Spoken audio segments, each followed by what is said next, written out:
Hello, hi, good morning, good afternoon, good evening. This is Tasen. I am happy to be here again. Welcome to our channel. I hope it's not your first time to be on this channel, and if it's your first time to be here, don't forget to subscribe and turn on the notification bell so that you will get notified anytime we upload a video. Yes, for those who are not new, today we are going to complete the exam that we started in our previous video. In our previous video, we were solving the national examination, mathematics examination of the year 2023-2024 for the option of associate nursing program. And we only did section A, and this time we are going to complete all the questionnaire. We are going to answer questions in section B. The questions in section B are 5, and the student is supposed to only choose 3 among those 5 questions and then answer only those 3 questions. But I'm going to solve all the questions for you so that you will get to know how to answer all these questions. I hope you are going to like the video.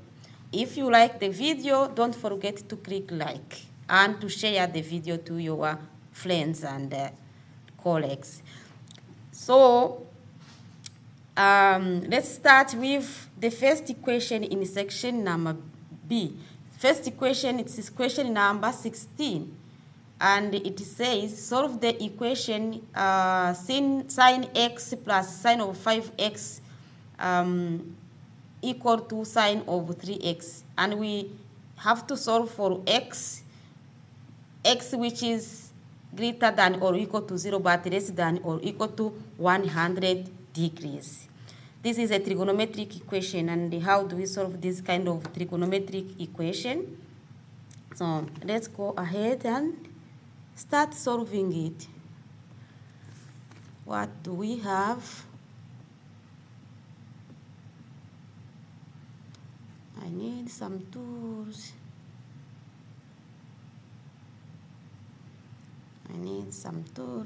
Okay, yes. Let's start from here. We have sine of x plus sine of 5x, and this is equal to sine of 3x. And we need to solve for x which is greater than or equal to 0 but less than or equal to 180 degrees. So how do we do this kind of equation? First, let's take this second side and we bring it in the first side. Then we will get sine of x plus sine of 5x minus sine of 3x equals 0. So let's first find this sum, sine x plus sine of 5x. So we are going to rely on this formula. Let's say that let's take an angle A which is equal to 5x, and take another angle B which is equal to x. So we are aiming to find the sine of A plus sine of B. Do you remember the formula? So you need to remember the formula in order to solve this equation. The formula is that this should be equal to 2 sine of A plus B over 2 times cosine of A minus B over 2. So you need to remember this formula. If you have forgotten the formulas, so it's your time to remind all these formulas and the other related formulas. So for sine A plus sine B, the formula is this one. Yes. Is it 2 or is it 2 or minus? Let me check before I give you long answer. Yes, it's 2. It's 2. So then, if we apply this formula to our question here, then we have sine of x plus sine of 5x. This will be equal to 2 sine of, we have said that a is 5x, then of 5x plus x over 2 times cosine of 5x minus x over 2. This is the formula. Then this is equal to 2 sine of what? 5x plus x equals 6x. Then 6x over 2 times the cosine of 5x minus x is 4, then 4x over 2, which is equal to 2 sine of 3x times cosine of 2x. So then we take this value, let me call this equation, I call it 1, and this I call it 2. Then we take 2 in 1.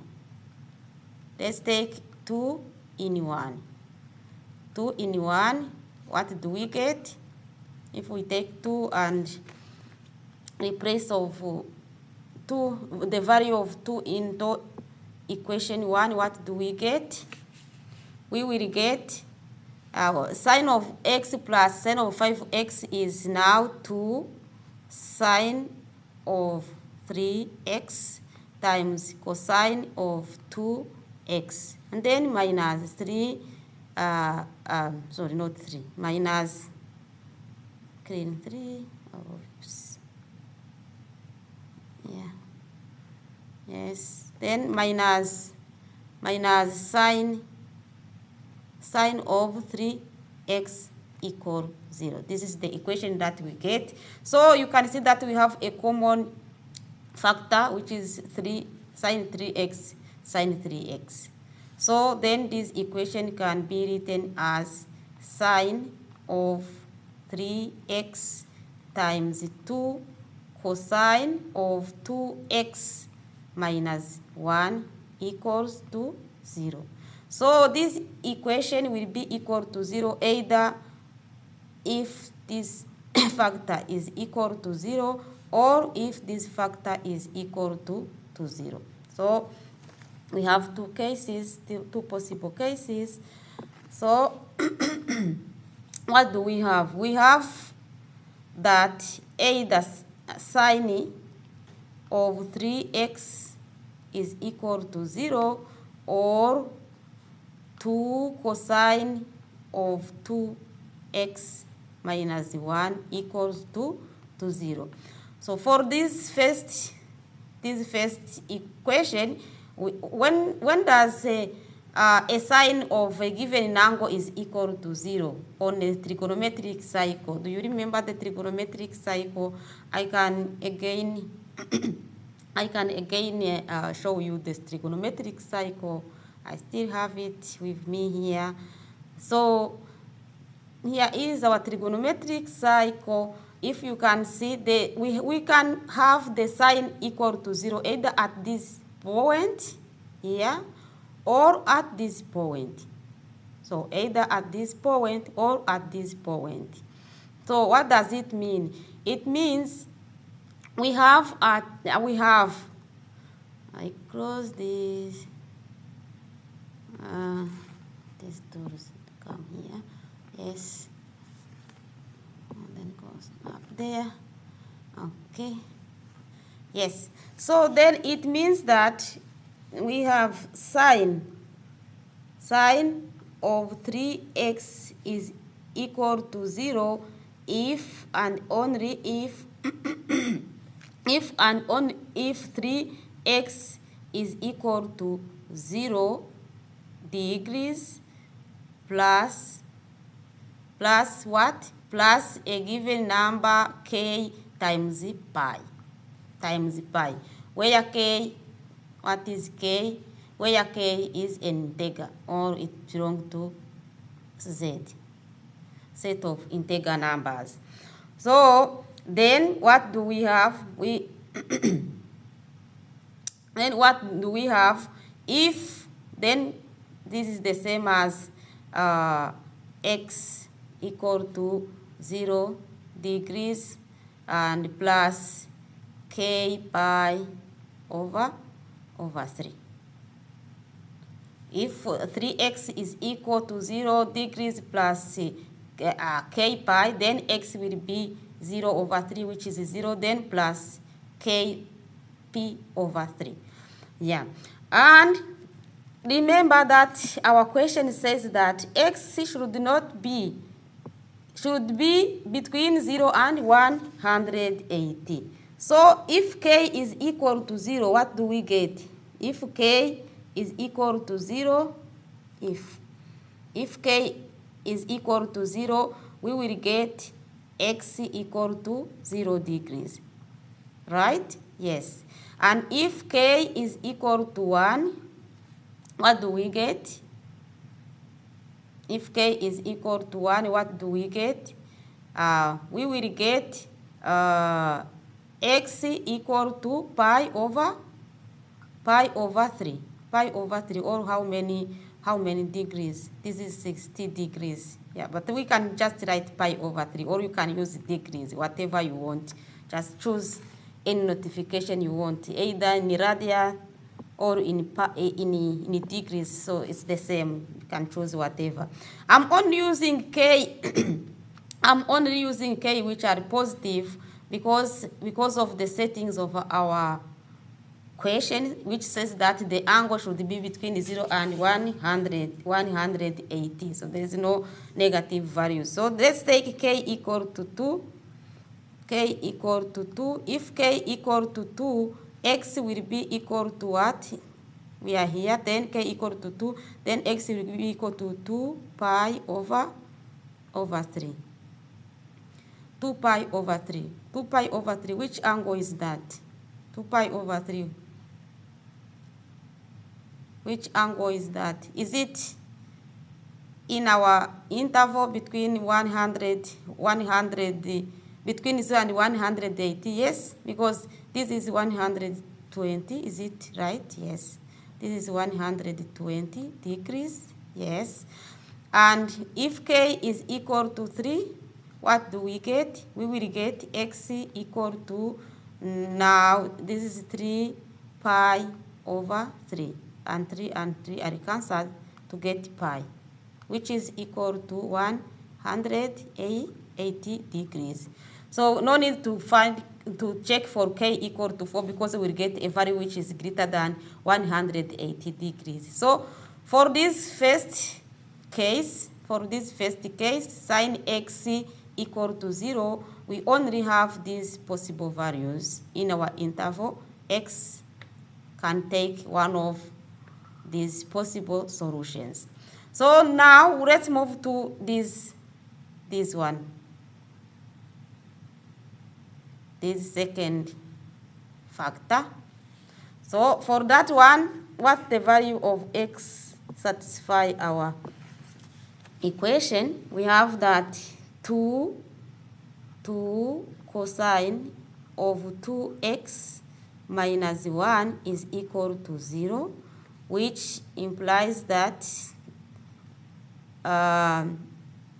2 cosine of 2x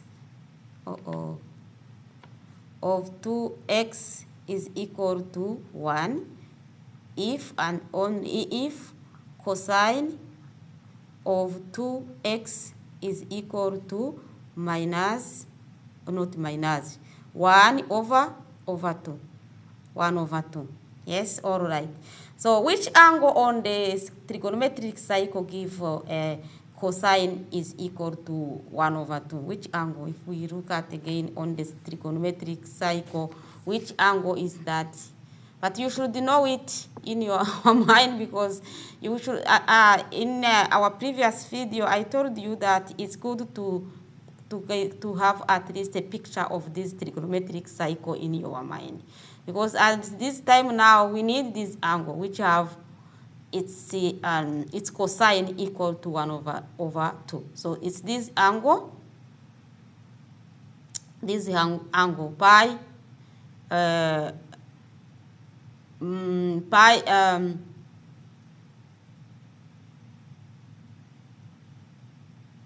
yes, this angle, this is pi over 3, the all 60 degrees.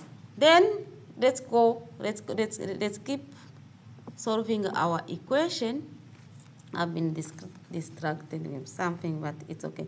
So let's move on. Now we have that cosine. Here. We have that. I have to write here. We have that cosine of 2x is equal to 1 over 2 if and only if 2x is equal to pi over 3. Pi over 3? Is it pi over 3? This morning is not good for me. Yes, pi over 3 or 60 degrees. You can just write pi over 3 or you can write 60 degrees, whatever you want to use. So, and we have to add something. What do we have to add? Because on our trigonometric cycle here, if we add to our to this angle pi over 3 a value which is equal to the full cycle, then we will get the same value for cosine. Then that's why we have to add. That's why we have to add 2k pi to this angle. 2k pi, or you can just write this 2k pi is the same as writing k times 300 degrees, like this. So if 2x is equal to 60 degrees plus k times 300 degrees, x will be equal to what? Then this implies that x is equal to 60 degrees over 2 is 30 degrees. 30 degrees then plus k over 2 times 300 degrees. Yes. So then if k, the same procedure, if k is equal to 0, what do we get? What do we get if k is equal to 0? We will get x equal to 30 degrees. 30 degrees or just pi. This is equal to pi over 6.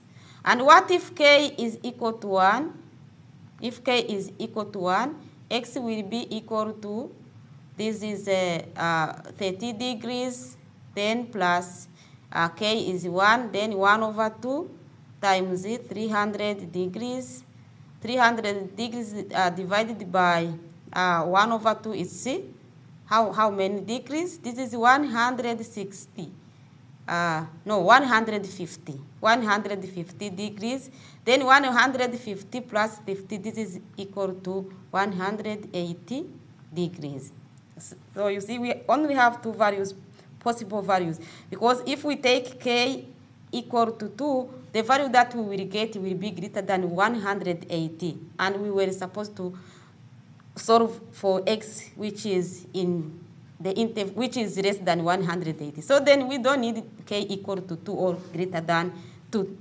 So in this case, we only have two possible values for x. These values, we have two possible values, and one of them is already in the first case. I mean, this 180 degrees.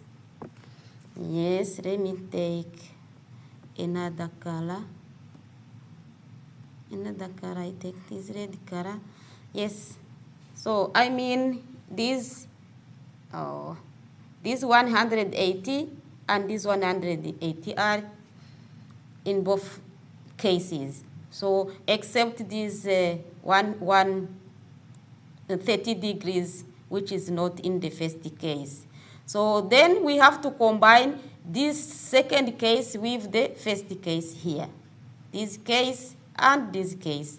So that we will get the general solution for our equation. So the solution will be, the set of solution will be,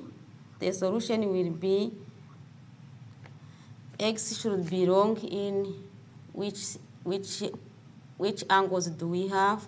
We have 0, pi over 3, 2 pi over 3, pi, and pi over 6. Okay, so it's 0.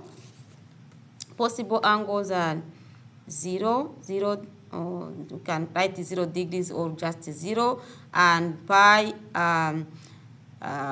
over 3, and pi over 6, and 2 pi over 3, and pi. So that's it. Or you can just write them in degrees. This is the same as writing 0 degrees and 30. Pi over 3 is 60 degrees, but pi over 6 is 30 degrees, then 30 degrees, and then pi over 3, 60 degrees, and 120 degrees, and then 180 degrees. So you can choose which format you want to use, either this or this. All right, so that was the solution for this question. So wasn't it easy? Yes, so let's move on and see next question. The next question was about what? Evaluate this integral. 17, question number 17, evaluate this integral. Integral of x squared plus 8x plus 4 over x power 3 minus 4x dx. This is a fraction, and in this fraction, the denominator has a higher degree than the numerator polynomial. So how do we solve this kind of integral? We have to transform this fraction into partial fractions. Do you remember how to transform a fraction into partial fractions? So that's what we are going to do for this question. Let me take another page here, and then we solve our question. So the question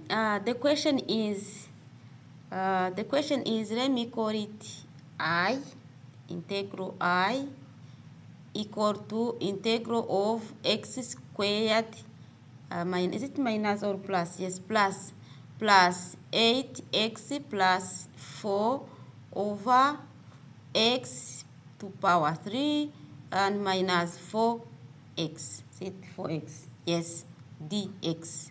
How do we solve this kind of integral? As you can see, the degree in the denominator, the degree of the polynomial in the denominator is greater than the degree in the denominator. So we can transform this fraction into partial fractions. Do you remember how to transform a fraction into partial fractions?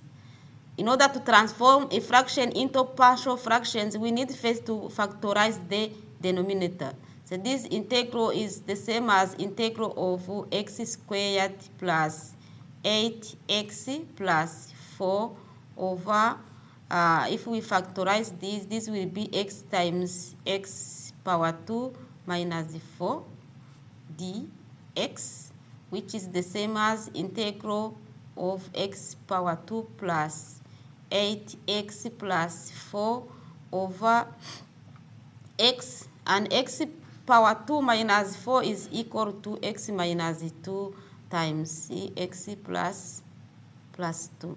I think this one you remember. Dx. If you don't remember, write it in the comment.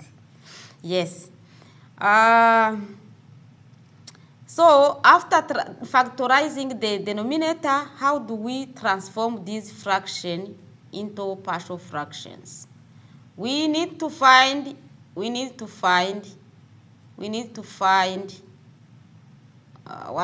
to find? We need to find constant A and B and C such that what? Such that this fraction x squared plus 8x plus 4 over x times x minus 2 times x plus 2 will be equal to A over x plus B over x minus 2 and plus C over x plus 2. A, B, and C should be constants. Of course, let me say that these constants, these values should belong to R. They should be constant. Okay, so how do we find these values? Let's first put all these fractions on the common denominator. How do we put them on the common denominator? This will be equal to A times x minus 2 times x plus 2 and plus B times x plus 2 and plus C times x times x minus 2 and over what? Over x times x minus 2 times x plus 2. And if we simplify these denominators, this denominator and this denominator, we will remain with what are we going to remain with? We are going to remain with x squared plus 8x plus 4 equal to x times, or not x, equals to 4 or to A equals to A times x minus 2 times x plus 2 is equal to x squared minus 4. Yes, then plus B times x squared plus 2x and plus C times x squared minus 2x. Okay, and this is the same as A x squared minus 4a plus b x squared plus 2b x plus c x squared minus 2c x. And then we group x squared together, x together to get, what do we get? We will get a, let's start with x squared, the terms in x squared. Then we have a plus b plus c x squared. And the terms in x, how many terms do we have? We have this term and this one. So then 2b minus 2c x. How many independent terms do we have? We have only one. This is 1 minus 4a. Yeah. So we have these two polynomials that are equal. How do we compare two polynomials? How do we know that two polynomials are equal? Two polynomials will be equal if the coefficients of each term in x will be equal. So in this case, this coefficient here, a plus b plus c, a plus b plus c should be equal to the coefficient here. The coefficient here is 1, so it should be equal to 1. Let me call this equation number 1. And this coefficient of x here, 2b minus 2c should be equal to this coefficient here in x. Then should be equal to 8. And independent terms, this independent term should be equal to this independent term. Then minus 4a equal to 4. I call this equation 2, and this I call it 3. So we have a system of equation to solve, so that we will get a and b and c. Yeah. How do we solve this equation? It seems to be a bit easy. So let's start from equation number 3. From equation number 3, what do we get? We will get a equal to 4 over minus 4, which is equal to minus 1. Right? Yes. We have a. I call this one 4. And if we take 4 and insert it in which equation? Where do we have a again? In 1. In equation number 1. This will give us a is minus 1, then minus 1 plus b plus c will be equal to 1. Will be equal to 1, and this is the same as b plus c equal to 1 plus 1, then equal to 2. I call this equation, I call it 5. And then we need to solve 5, equation 5 and equation number 2. 5 and 2 will give us b, this is b, plus c equal to 2. And the question number 2 says that 2b minus 2c is equal to 8.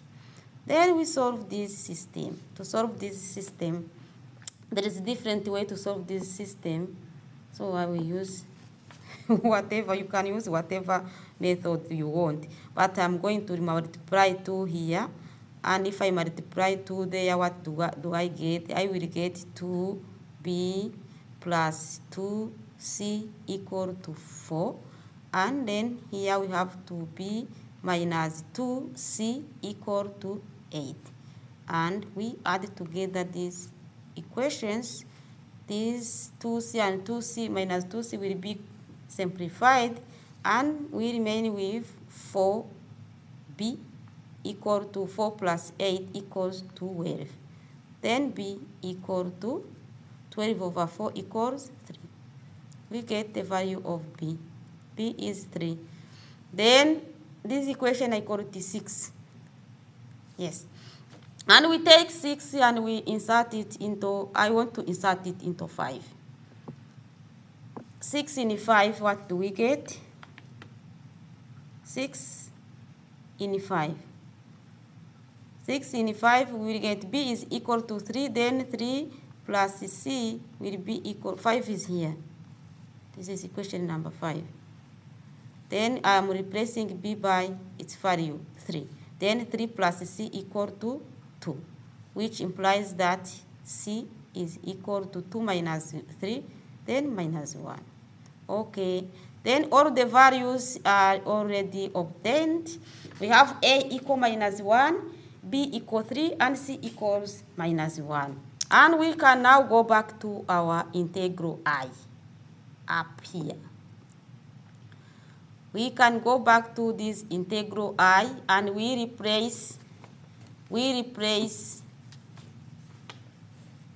to replace this fraction by these partial fractions with their corresponding value a, b, and c. So our integral I will be equal to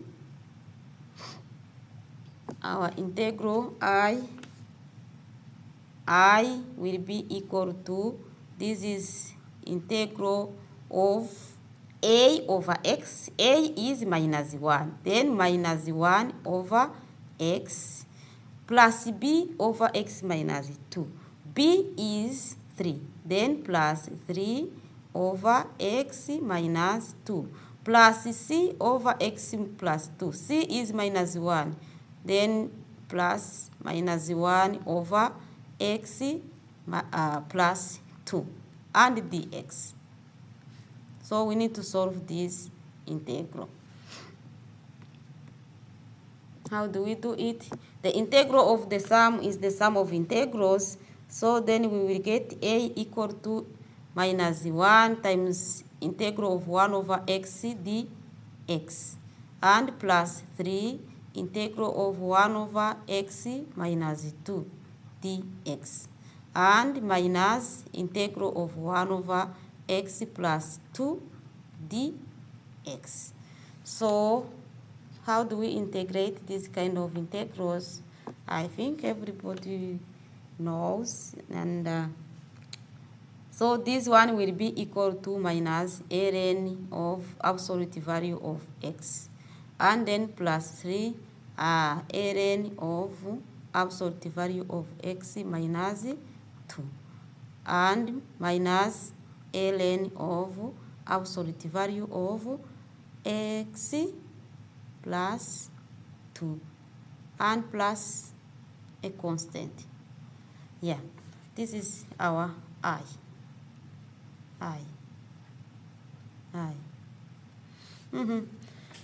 So that's it. And if you want, you can remove the ln and transform it to a polynomial without the natural logarithms, but I think it doesn't matter if you just stop here and give your solution as it is, like this. So, and you can give your final solution as our integral to be equal to this one. If you stop here, that doesn't matter. Yes, so that's the solution, that's the answer. Yeah, that's it.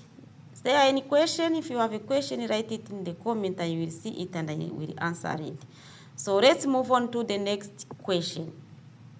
Next question, what does it say? This one, question number 18. The 3 by 3 matrices A and B are given below. We have two matrices A and B. They show clearly that A plus A minus 1 plus B equal to K times A, where K is a constant. So here we need to compute the inverse of matrix A and then the sum. Yeah, so let's start with computing the inverse. We have let me take a new page. We have our matrix A. Where did I write A? Yes, I have it here so that I don't open everything. Then we have our matrix A. A equals to 3, 4, 2, and 1, 1, and 4, and 4, and 5, and 7. A 3 by 3 matrix. We have our matrix A, and we are aiming to find the inverse A minus 1 first, because the question is asking to show that A plus A minus 1 plus B equal to KA. So we need first to compute the inverse, A minus 1. How do we compute the inverse matrix? The inverse of a matrix is equal to 1 over the determinant of that matrix A times the adjunct matrix of A. How do we compute the adjunct matrix? So that's what we are going to do. We are going first to compute the determinant. Then after computing the determinant, we will compute the adjunct of A. Yeah, how do we compute the adjunct of A? The formula is that adjunct of A should be equal to, it is equal to the transpose of a matrix of cofactors. It's C transpose, matrix of cofactors. So we need to know also how to compute the cofactors, where C is a matrix of cofactors. Yeah, matrix of cofactors, cofactors. So we need to know how to compute cofactors and how to compute determinant, and then we get the inverse. So let's move on. So let's determine the determinant of A. then determinant of A, this will be equal to, I'm going to determine this determinant based on this row, the second row. I'm going to use the second row, this row, because it's easier for me. It has 1, 1, and 4, easy to multiply with 1 than other numbers. So I'm going to use the second row. When I'm going to calculate my determinant, I'm going to use the second row. So let's start with the first value. Here we have 1, the coefficient is 1, then we have 1, and we are at the second row and the first column. So 2 plus 1 is equal to 3. 3 is an odd number. Then minus 1 times 1, because we have 1 there. And then the other numbers that remain are 4 and 2 and 5 and 7. Yes.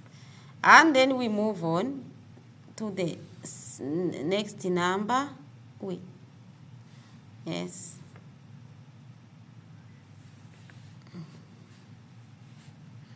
I keep my parentheses here. The next number is this one, and it is located at the second column and the second row. 2 plus 2 is equal to 4, and 4 is an even number, then plus 1 and times 3, we have 3 and 2 and 4 and 7. Yes. And then the other value will be, I clean this, I wash this. I want to remove this. Sharp. Yes. And the other term will be, here we have 4. Then we are at the second row and the fourth and the third column. Then 2 plus 3 is equal to 5. 5 is odd. Then minus 4 and times 3, 4, and then 4 and 5, like this. Yeah, that's what I have. I have 4, 2, 5, 7, 3, 2, 4, 7, and 3, 4,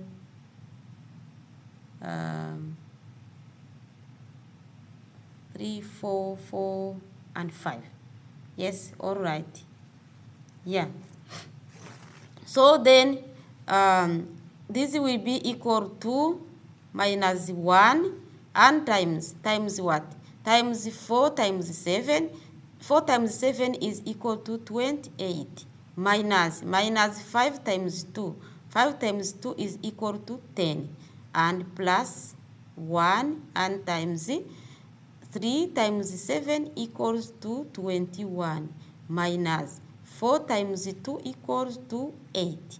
And minus 4. 4 times 3 minus, no, not 3 minus. 4 times 3 times 5. 3 times 5 is equal to 15. And minus 4 times 4. 4 times 4 is equal to 16, like this. Then this will be equal to minus 28 minus 10 is equal to 18. And then plus 1 is 1. Then 21 minus 8 is equal to 13. Then minus 4 times 15 minus 16. 15 minus 16 is equal to 1, minus 1. And minus 1 times minus 4 is equal to 4. Then plus 4. And this will be equal to 13 plus 4 is equal to 17. This is 17. This one is equal to 17. Then 18 minus 17 equal to minus 1. The determinant is equal to minus 1.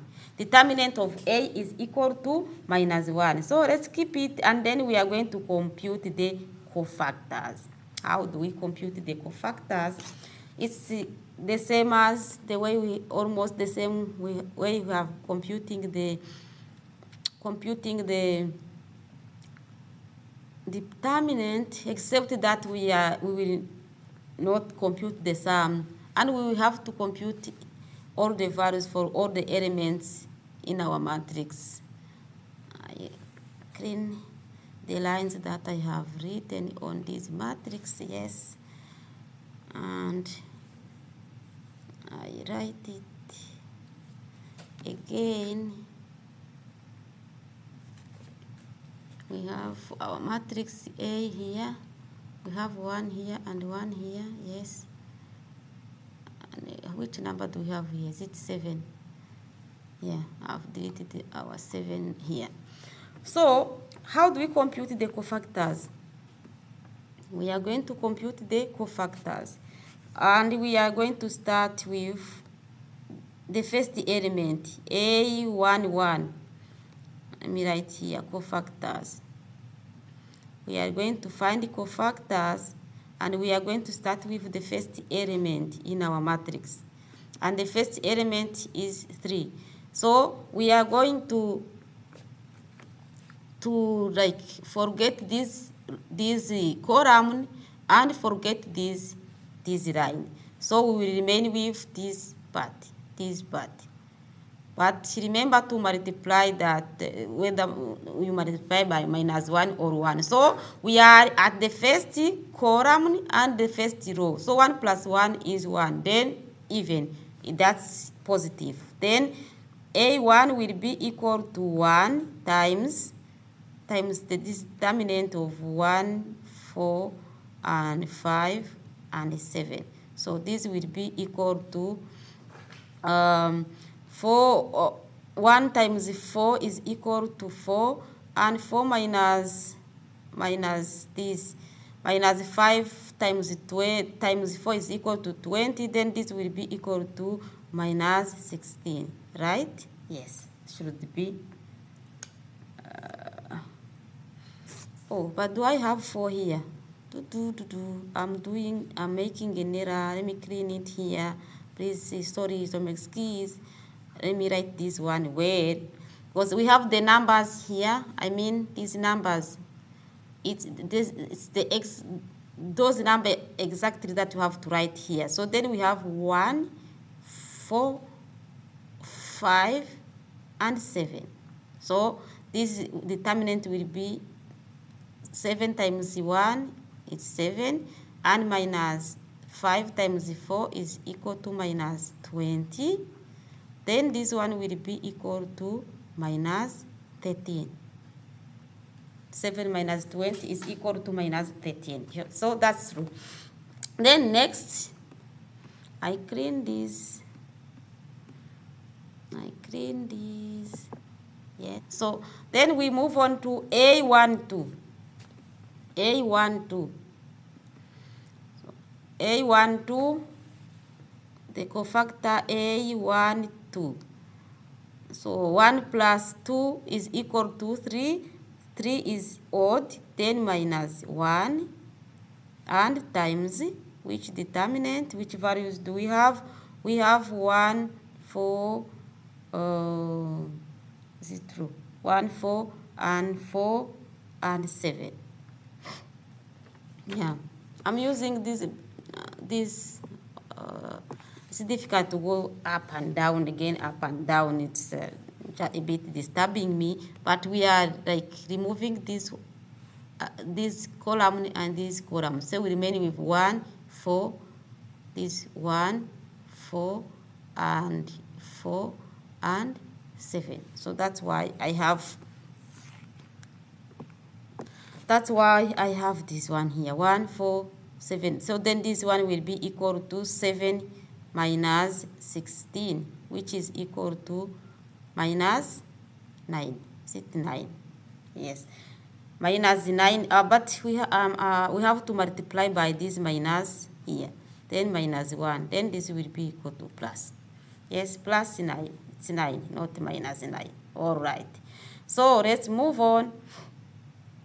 Do you mind if I I write my matrix here, my matrix A here, so that it will be easier for us to not going up and down and up and down again. The matrix was I write it here, 3, 4, 2, and 1, 1, and 4, and 4, and 5, and 7, like this. So yeah. Now we can move on to A1, 3, like this. A1, 3. So 1 plus 3 is equal to 4, then positive. That's 1 times. And we are at this column and this row. So then we have 1, 1, 4, and 5, like this. And this will be equal to 5 minus 4. And this is equal to 1. Yes. And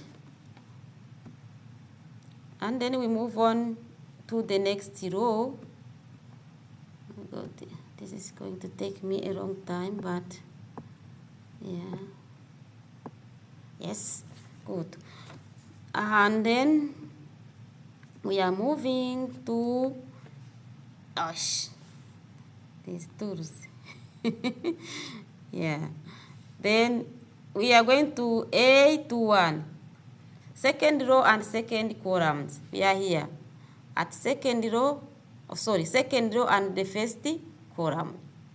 Then 2 plus 1 is equal to 3. Then minus 1 and times 4 times 4, 2, 5, and 7, like this. And this will be equal to minus 1 and times 4 times 7 is equal to 28 minus 10. Yes, and this will be equal to, this is equal to, here we have 18. 18 times minus 1, we have 18. Yes, right?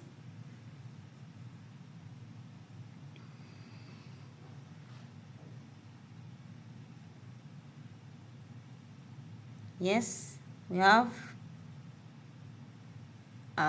is it 18? We have, yes, 18 and times minus 1, then minus 18. Good.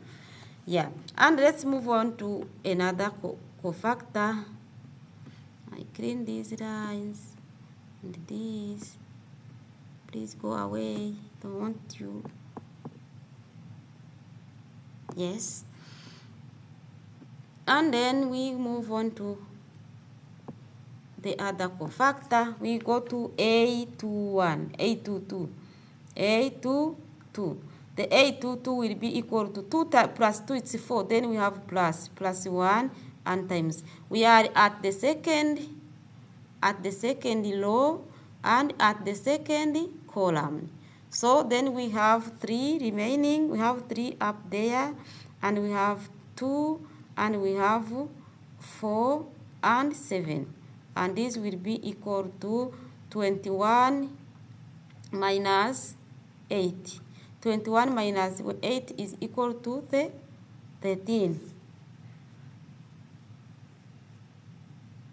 Yes. Then let's move on. Let's be quick. Time is running. Let me try to be quick.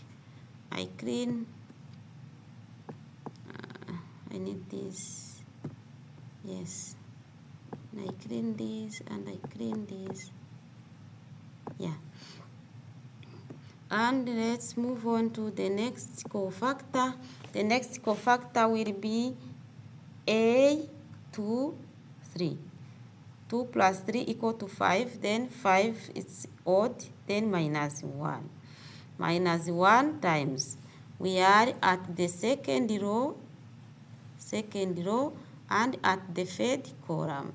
Then times 3, 4, 4, and 5. Then this one will be equal to minus 1 times 15 minus 16. Then minus 1 times minus 1 equals 1. Yes. And let's move on to the next cofactor. We are moving to the next row. Next row, I clean this and I clean this. Yes. And the next row will be next cofactor. The next cofactor is A31.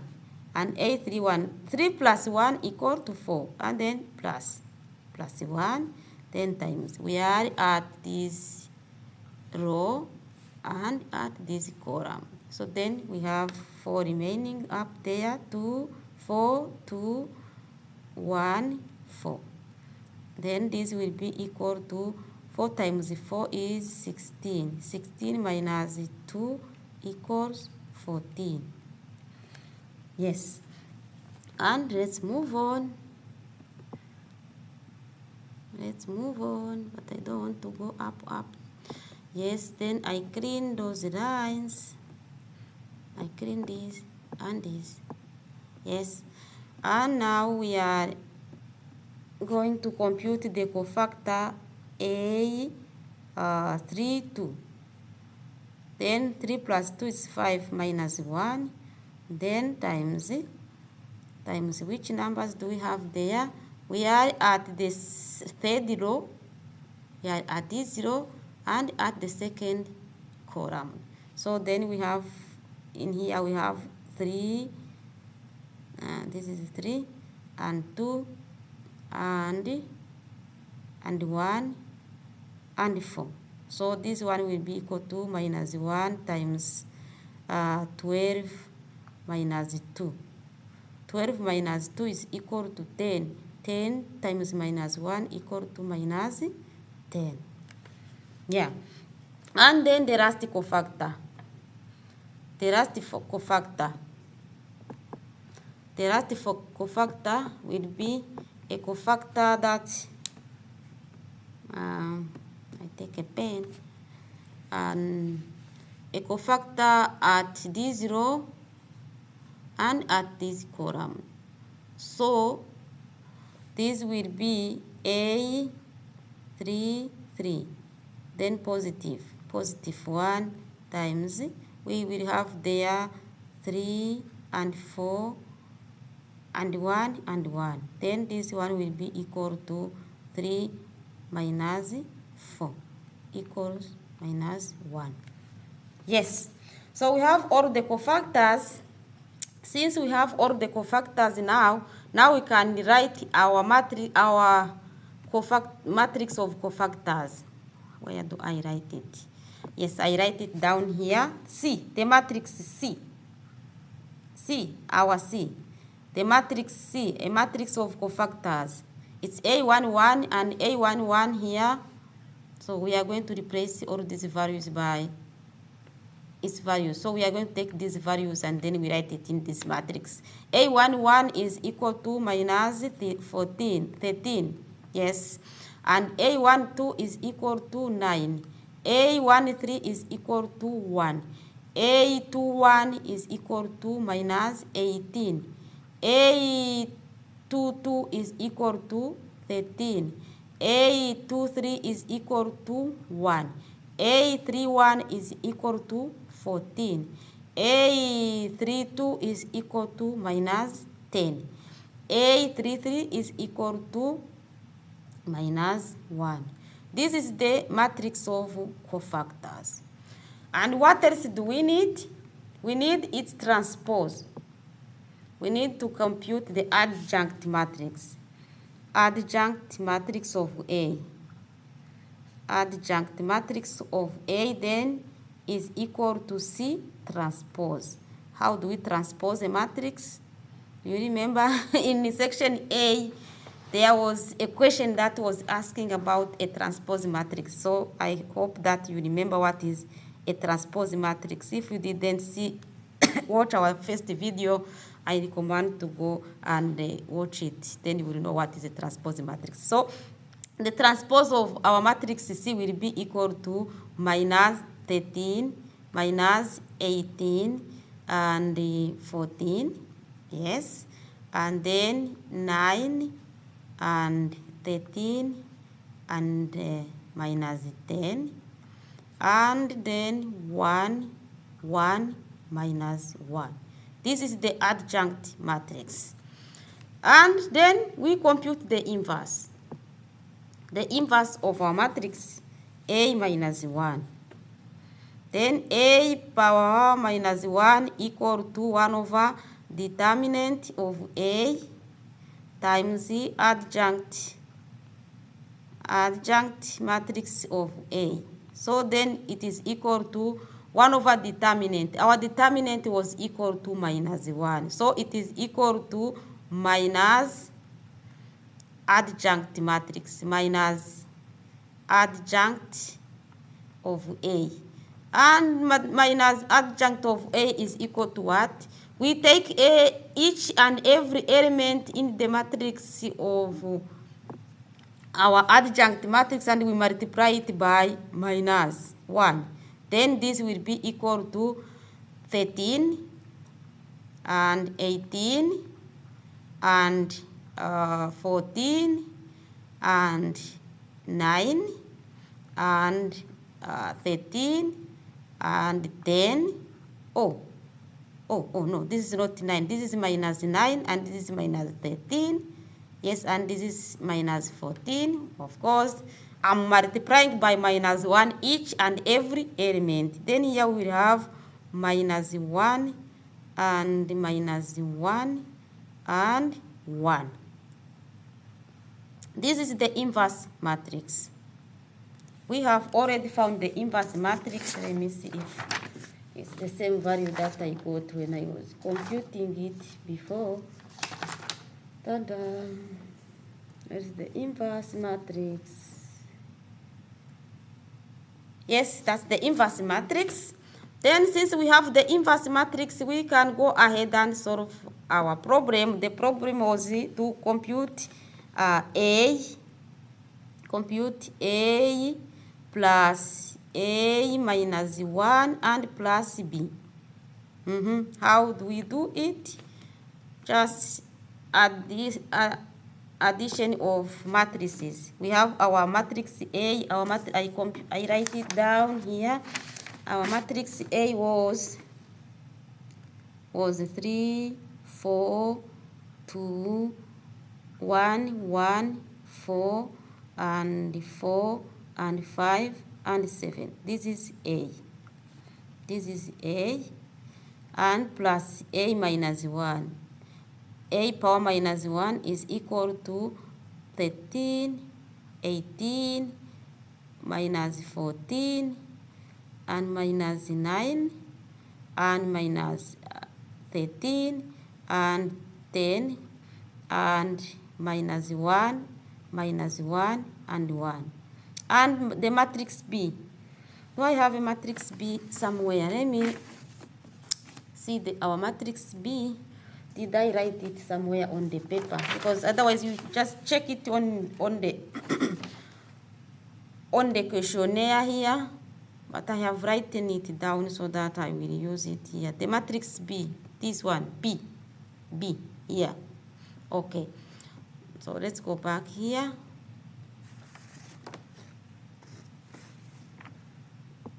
Then plus B. We add our matrix B there. Plus B. B is minus 10. The matrix is minus 10, minus 14, and 16.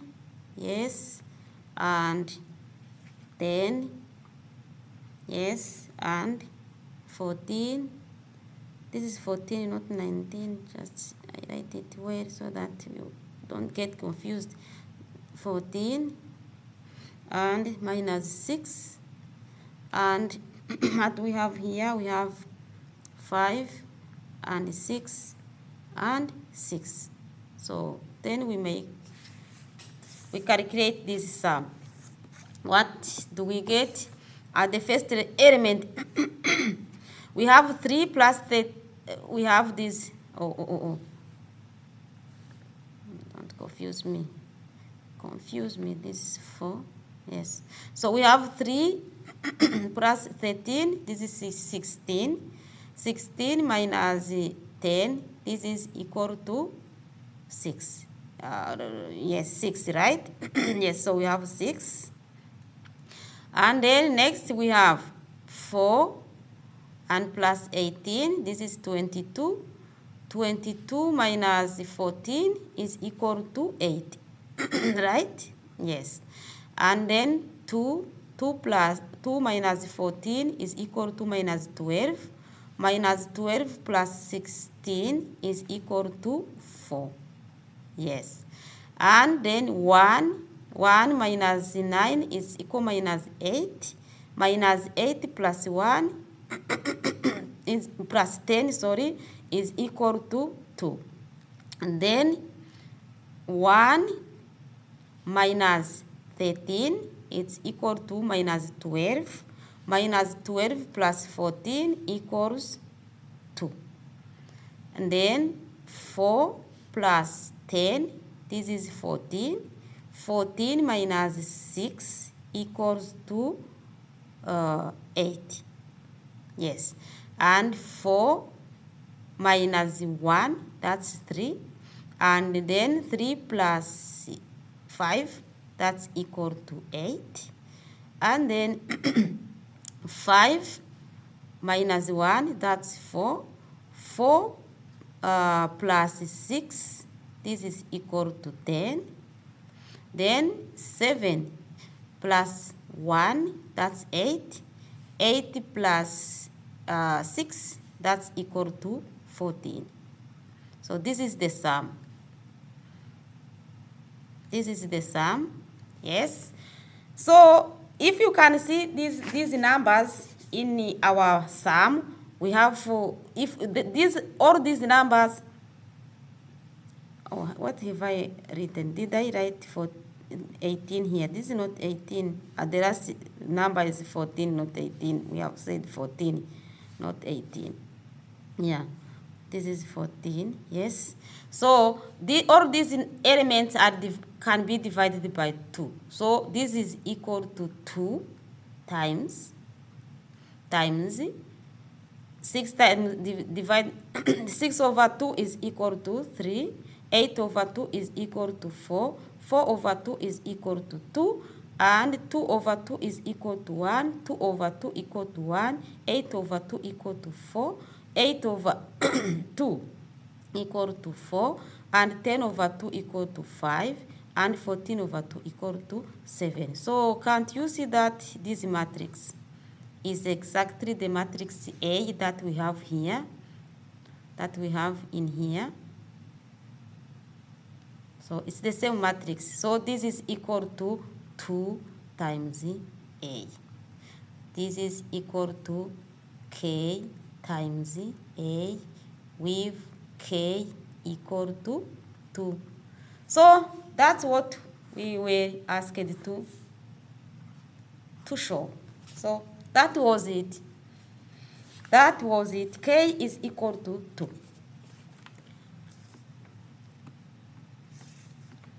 So let's move on to the next equation. Next equation. And of course, if you have a question, you write it in the comment, and then I will answer it. The next equation. The next equation is about statistics. Statistics. We have the percentage of the marks obtained in 2 tests, English and mathematics, by a group of 5 students are shown in the table below. And the first column in this table is just the index of a student. To the student 1, 2, 2. Then we have 5 students. And these are their points that they have points out of 100 in English and then in mathematics. Then A, calculate the correlation coefficient between the 2 sets of results. When you are asked to compute the correlation coefficient between English and mathematics results. And then B, based on the obtained correlation coefficients coefficient in A, describe the relationship between the English and mathematics results for this group of the students. So the question number 2 is about interpretation of the coefficients that we are going to get. Okay, so it's just knowing how to compute the correlation coefficient. Oh my God, do I have to write all these things down? Or I am going to just say how to we can solve this, but no worries, I can write them down because I have them on the paper here. So we can write them down. Take another page, an empty page here, and we are in what we are going to do. We are going to suppose that x is the points obtained in English, points for the English exam, English, and we take y to be points for mathematics.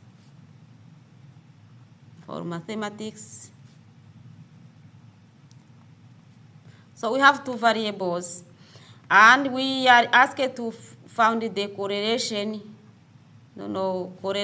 coefficient between x and y. And the correlation coefficient is generally written as R. R equal to correlation coefficient between x and y. So do you remember the formula of computing the correlation coefficient? I write the formula. I don't need to take it in my mind, but you need to take it in your mind. You need to keep the formula in your mind, but don't tell me to keep it in my mind. I write it down.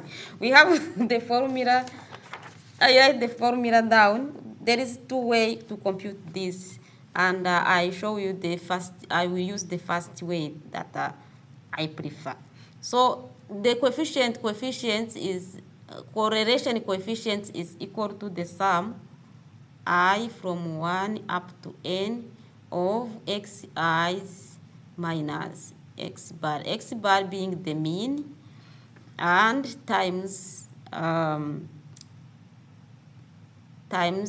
yi minus x, no, not x, minus y bar being the mean value of the variable y, then over square root of what do I write? Why am I writing? I mean square root over square root of summation I from 1 up to n of xi minus x bar, the mean, squared, and times summation I from 1 up to n of yi minus y bar being the mean, and squared. This is one formula 1. But there is another formula which is the fastest one I mostly use. This is as the same as n.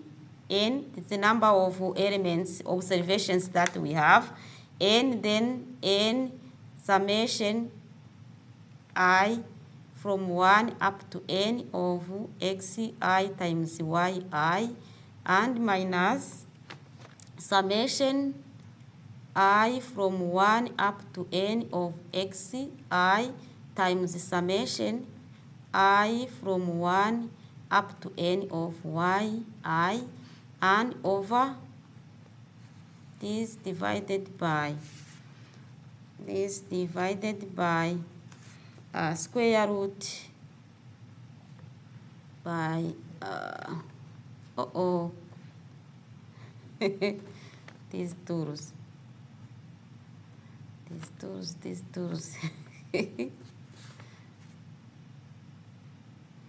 Okay, then square root,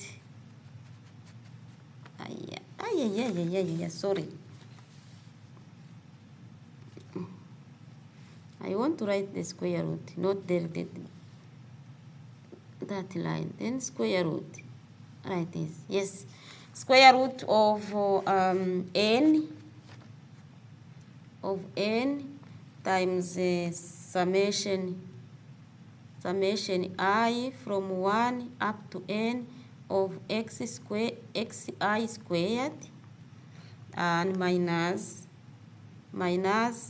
summation I from 1 up to n of xi squared, this one squared, and all these times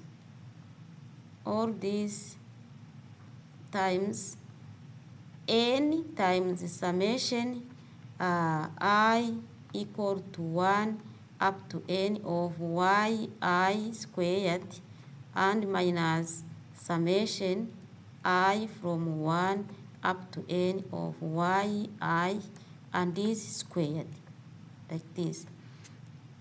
So like this. And I prefer the last formula, also I prefer to use this formula. This is easier than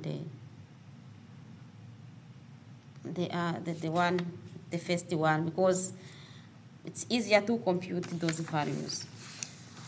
So what I'm going to show you is the table that you need to use to compute this one, and I'm not going to compute each and every number here, but I show you how to do it.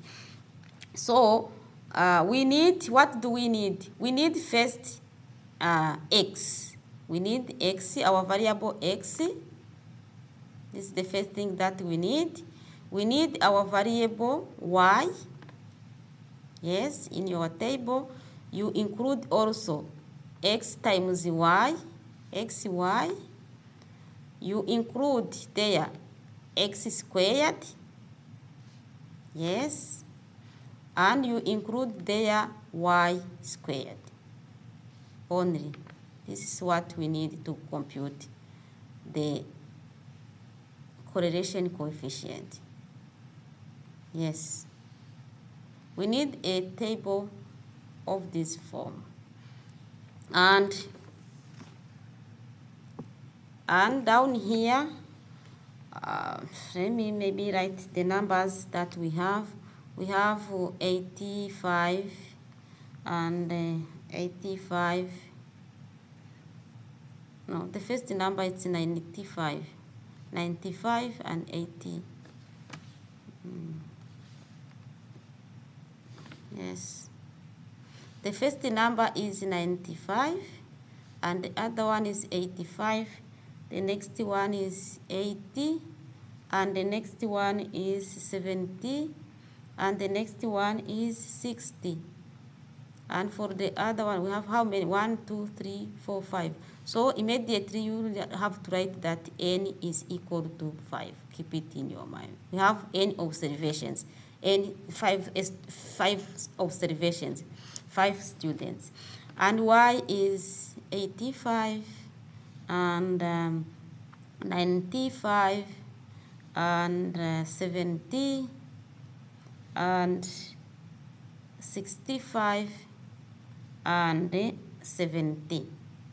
We have these values. So what you have to add on this table is the sum. Here, the sum. Sum I from 1 to 5. This sum, the total. Then you need to calculate everything in this table and don't forget to compute the sums, because these sums we need them for our correlation coefficient calculation. Yeah, I'm not going to compute everything, but you need to, when you calculate the sum here, you take this and add this, and add all of them. The sum here will be 390, and the sum here will be equal to 385. And x times y, we mean 95 times 85. I suppose that you will be having a calculator in your exam or another tool that you can use to calculate. Then here we will have 8, 0, and 7, and 5. I'm not going to compute all the numbers, so then you have to compute all the numbers. When all the numbers are filled, you fill all these numbers, and the total will be something like, I've computed it, 30 and 500, yes. And then you compute x squared. X squared, for the first number here, it's 95 squared. 95 squared will be equal to, it's 9, 0, and 25. Then you compute all squares, and the sum. And the sum here will be 3, 1, and 1, and 5. This is 5. Let me clean it and write it well. It's 3, 1, 1, 5, 0. This would be the sum. And you compute y squared. The y squared here will be 7, 2, 2, 5. And you compute also other numbers. I'm not writing them down. And then you compute the sum. And the sum will be equal to 3, 0, and 2, 7, and 5. So once you have these numbers computed, all what you need is to compute, what do we need in our formula? What do we need in our formula? We don't need the mean, and no, we don't need and think about the mean. So then we will have to compute. I've written it down there. You will have to compute this value, n times the xi yi. So then xy yi is this value, this one. So in your r will be equal to, am I going to write it here, in my face? Okay, let me go down there. Okay, I don't know. My face. Let's, we write r down there. Okay, yes, let's write, compute our r here will be equal to, then the sum of, I've been saying, this sum, n times this sum x I y I, then it's 5 times, it will be n, we have n, then it's 5 times this number, times 30500, and then minus. What do you subtract? We subtract the sum of xi's times sum of yi's. Sum of xi's is this sum, this number, this times this one. Then 390 times 385. 65, yes. And then over, you divide by the square root. You divide by the square root of n times xi squared. N, oh, it's this square root. Square root. Yes, square root. And n is 5. Then 5 times xi squared. Xi squared is this one, this value, this. Then 5 times 31150, yes, and minus sum of xi is squared. Sum of xi is this one, this 390, then 390 squared.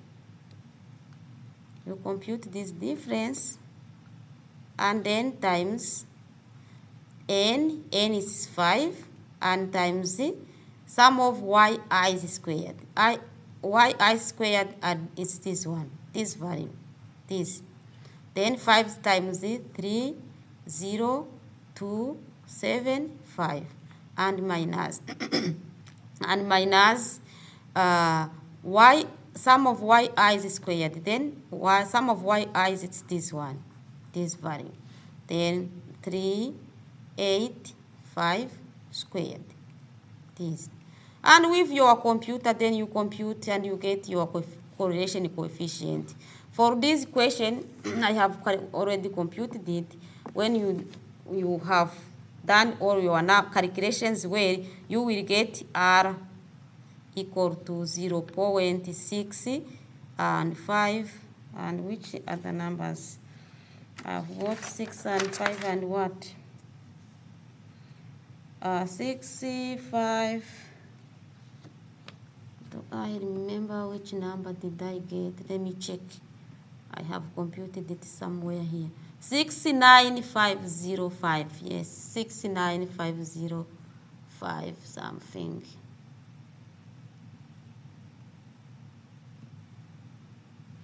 Yeah, so then our correlation coefficient will be 6. I've said 6, 9, 5, 0, and other numbers. Yes, so that was A. That was A, the correlation coefficients. And in B, we are asked to interpret these correlation coefficients that we have gotten.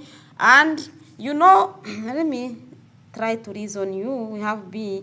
The correlation coefficient belong in the interval between 0 and 1. 0 being the minimum and 1 being the maximum. When we have 0, it means there is no relationship between the variables. Those variables, they are not related anymore. They are not related. And when we have correlation coefficients which is equal 1, there is a strong relation, a strong positive relationship. Also, did I say between 0 and 1? It might be also negative. Yeah, so then it's between -1 and 0 and 1. Yeah, I've been wrong. Let me clean this. It's not between 0 and 1. If I say it that way, then I'm not correct. I'm wrong. Yes. Normally, the correlation coefficient varies between -1 and 1. Yes. So when it's 1 or -1, there is a strong relationship. But let's try to differentiate these two, the values that we can get. We can get a value between 0 and 1. So this will be a positive correlation. Positive correlation. Positive correlation. And when we have a value between -1 and 0, so this is a negative correlation. Negative correlation or negative relationship. Correlation, negative relationship. It means when we have positive correlation, it means that when we increase the value for x, the value for I also increase positively. And when we have negative value, it means when we decrease the value in x, and the value in y also will decrease. For our case, our coefficients R is equal to 0.69 and 5 and 0. So this is a positive correlation, but it's not strong. It's positive, but not strong. We can say that it's moderate. It's a moderate positive correlation, which implies that when a student has knowledge in English, he's likely to perform well in mathematics. But I'm saying maybe if the mathematics is, of course, taught in English, I suppose that the mathematics is also taught in English. So, and then there is a positive correlation, moderate. But it's not strongly, which means that even if you don't have a very strong English, you can still perform in mathematics. But having uh, strong skills in English, then it will like increase your chance to perform well in mathematics. So that was it. Okay, we are almost at the end of this exam solutions. I think only one question is remaining, and that one question is this one. Last question for this examination was, you toss a fair coin 3 times. You have a coin and you have to toss it one, and you see if there is the outcome is a head or a tail. And the second time, and you record if it's a head or a tail. And then the third time, and you record if it's a head or a tail. There is a video that I made about this kind of probabilities. Please go back in my videos and check that video. It may help for this question, but still, I still have to solve this question. So, and then they are asking you, what is the probability for obtaining 3 heads?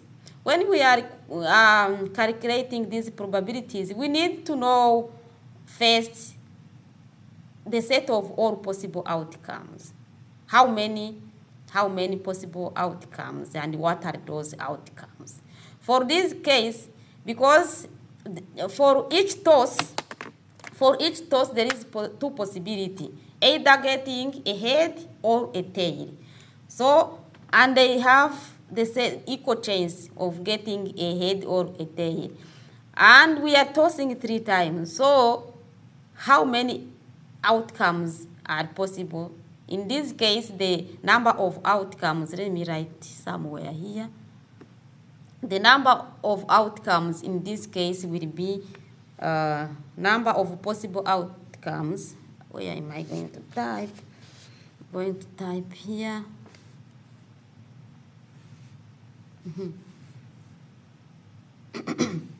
Yes. Number of possible outcomes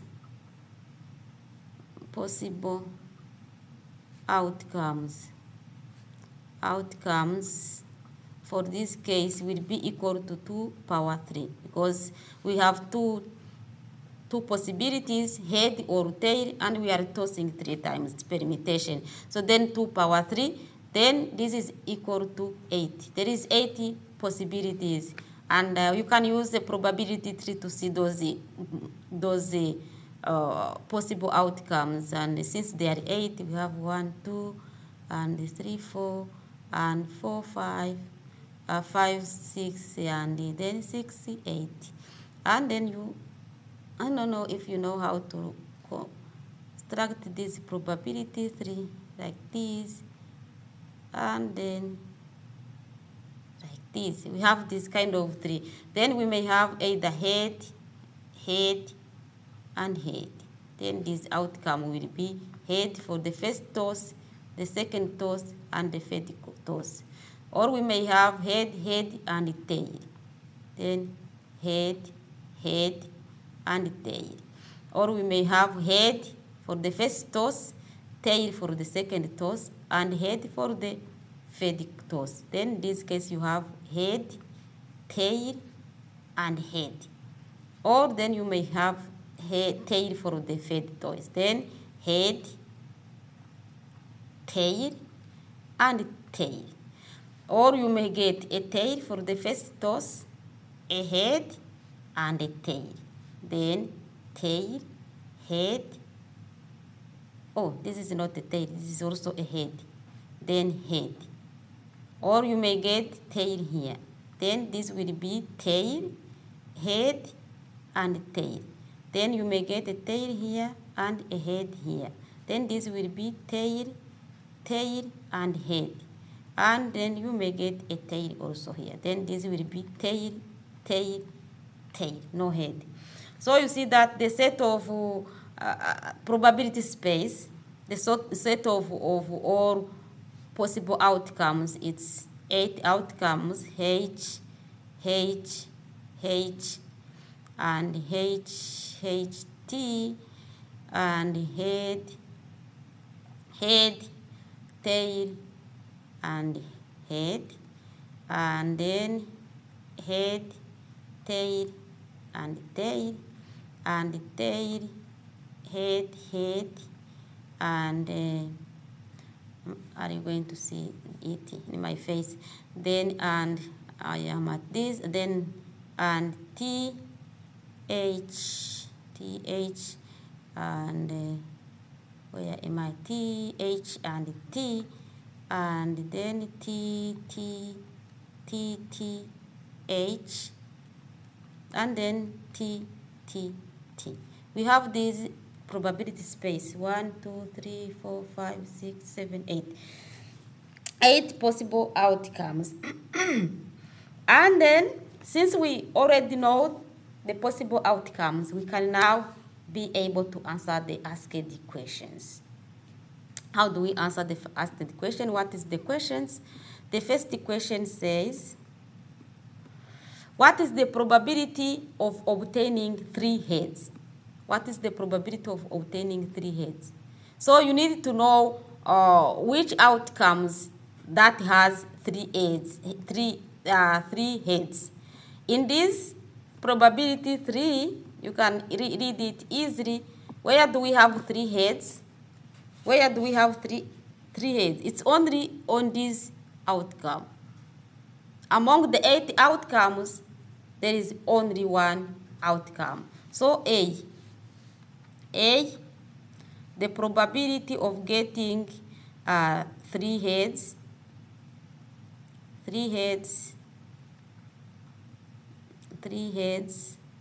this will be equal to 1 over 8, because there is 8 possible outcomes and only one of them has 3 heads. So the probability is 1 over 8. That was A. And then B. What was B? What was B? Question number B was asking, let me see. We are still on A2. That was A1, then A2. What is the probability that you observe exactly 1 head? Exactly 1 head. It's like, it's in the outcome, we only have 1 head. You just go ahead and calculate those outcomes. Where do we have only 1 head? I can use another color. Let me use another color.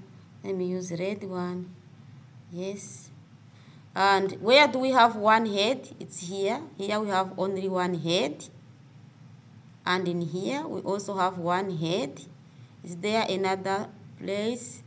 And in here we only have 1 head. So in only these 3 outcomes, we only have 1 head. So then the probability, this was the AI, then A2I. I clean this B. Then A2I, and I take the black color. Then 2I. The probability of getting only exactly, not so they say exactly. So let me say only the same. Exactly 1 head. Exactly 1 head. Then this will be equal to 3 out of 8. Yes. Let's go to the third question on this. The third question, what does it ask? What does it ask? It asks, where am I? Here. It asks, given that you have observed at least 1 head, what is the probability that you observed at least 2 heads? Given that you have observed at least 1 head, so we have first to know how many outcomes do we have in which we have at least 1 head, and we count them.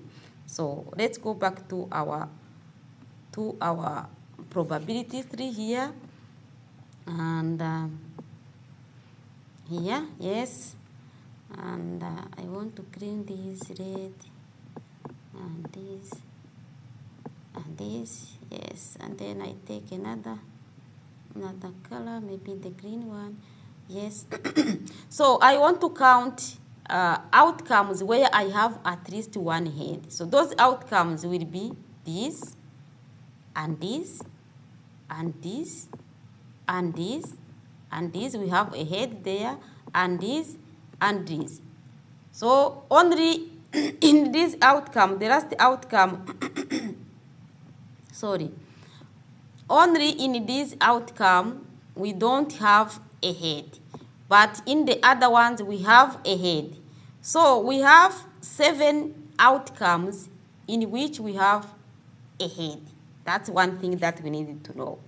And then knowing that we have 7 outcomes in which we have a head, how many of them has at least 2 heads? At least 2 heads. So then we go in those 7 outcomes, we count those ones that has at least 2 heads. So let's count them. Let's count them. We have this one because we have this, because in this one we have 3 heads, which means that we have 2, and we also have this because we have 2 heads, head, T. We have this, yes, because we have head, T, head. But in this one we only have 1 head, so this one is not included. This is not included. But again, this one is included. Let me use this. This is included because we have 2. This is included, and this is included. This is not included, but this one is also included. This is not included, and this one is not included. So how many do we have? We have 1, 2, 3, 4. So then 4 out of the 7. So the probability of having at least 2 heads, given that we have at least 1 head.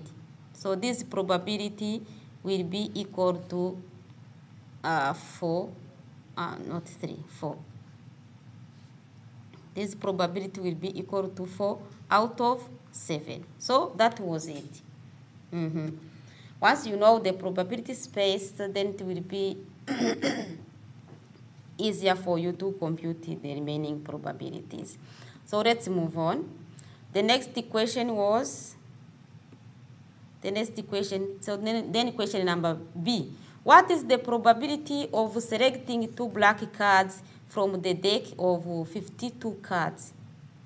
What is the probability of selecting 2 black cards from the deck of 50 cards? This question, I don't know, if it's me who has been asking, I would have specified if we are selecting with replacement or without replacement. Since they have not specified that we are selecting with replacement or without replacement, I suppose that we are selecting without replacement. Okay. Okay. So let's suppose that we are selecting without replacement, and we have 52 cards. Yes. I take another page, but I take another page. Yeah. Yes. So then we have 52 cards. This question, I don't know if Rwandan children understand this kind of questions.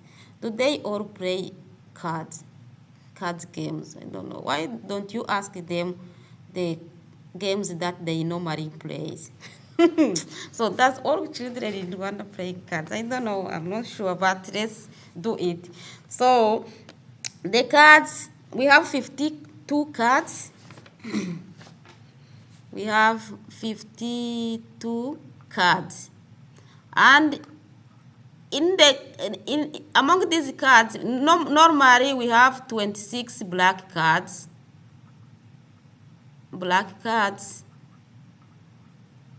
and 26 red cards. Red cards. Yes. And we are asked to find the probability of selecting two cards from these two, from all the set of the cards. So for the first selection, the probability of selecting black at the first selection. At the first selection, this probability will be equal to 26 over 52, because there is 52 cards and there is 26 black. So then this is equal to 1 over 2, this probability. Then the probability of selecting a black card, black at the second selection, will be equal to what? Second selection. Probability of selecting a black card at the second selection, in this case, I suppose that it's selection without replacement. So among the 52, one is already taken away. Then the remaining, and it was black. But we don't know if it's black or not. But we suppose that it was black, because let's suppose that it was black. If it was black, then the next one, to select the second card at the black card at the second selection will be equal to 25 out of 51, because one is taken away and it was black, and the total number of cards is reduced to 1 from 1. So then we have 25 over 52. Okay. Then the probability of selecting two black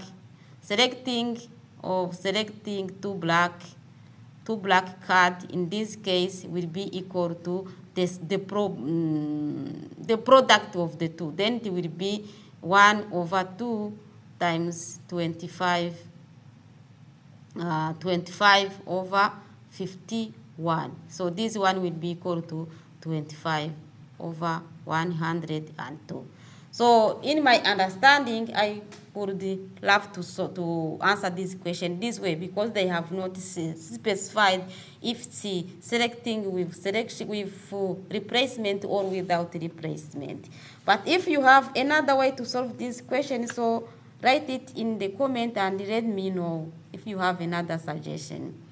So thank you, and that was it. That's all what I have to say about this exam. Of course, I have used too much time because I am explaining, but if you are a student and you are just sitting in examination and writing, no one is asking you, nothing you are explaining to anyone, is just writing what you have in your mind, I believe that it's easier to answer these questions in just 3 hours. Good luck for your preparations, and I hope you will pass your exam. Thank you for watching, and share the video to your network if you like the video. And if you have not yet subscribed, don't forget to subscribe. Subscribe to our channel and turn on notification. Then you will get all updates from our videos. Thank you, bye, and hope to see you again.